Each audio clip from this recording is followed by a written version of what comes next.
जय श्री कृष्ण। मेरी सारी वीडियोस देखने के लिए और उनको लाइक, शेयर और सब्सक्राइब करने के लिए आपका बहुत बहुत धन्यवाद। तो इस वीडियो में हम बात करने वाले हैं 14वें अध्याय के बारे में, यानी कि गुणत्रय विभाग योग के बारे में। So let's start the video. मैं 14वें अध्याय की शुरुआत एक बड़े ही प्रख्यात श्लोक के साथ करना चाहूँगा। गुणा नेतान तिथ्य त्रिनदेहि देशमृद्वहान जन्म मृत्यु कारुदोखैवी मुक्तो मृतमंशुते।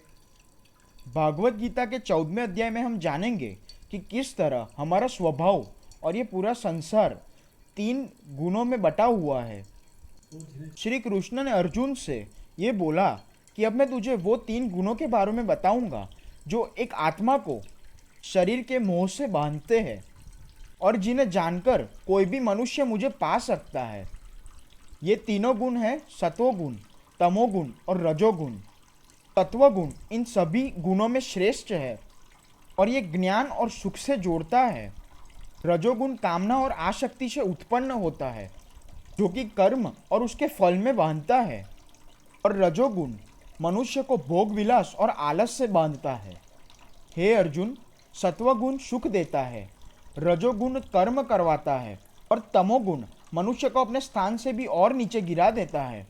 किसी भी 2 गुणों को वश में करने से तीसरे गुणों की प्राप्ति होती है।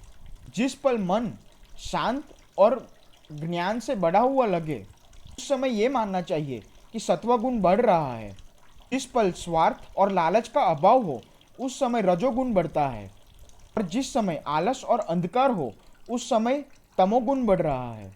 तत्वगुण में बढ़ने वाला मनुष्य परमात्मा को प्राप्त होता है। रजोगुण वाला मनुष्य मृत्यु के बाद फिर से मनुष्य ही बनता है।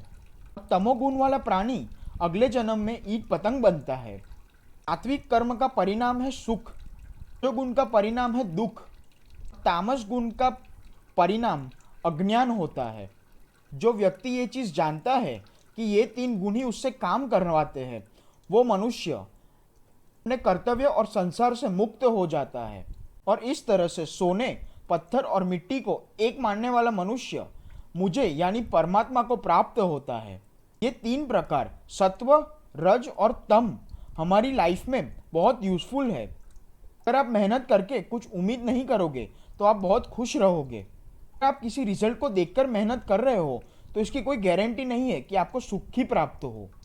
अगर किस मनुष्य को आपने नुकसान करने के लिए कर्म किया है तो वो आगे जाके आपको भी नुकसान ही पहुंचाएगा। तो हमको ये सीखने को मिलता है 14वें अध्याय में से। अगर जो ये वीडियो आपको पसंद आई हो तो लाइक करो, शेयर करो और सब्सक्राइब करना मत भूलना। और हाँ, कमेंट करो कि आपको क्या सीखने को मिला। जय श्री कृष्ण।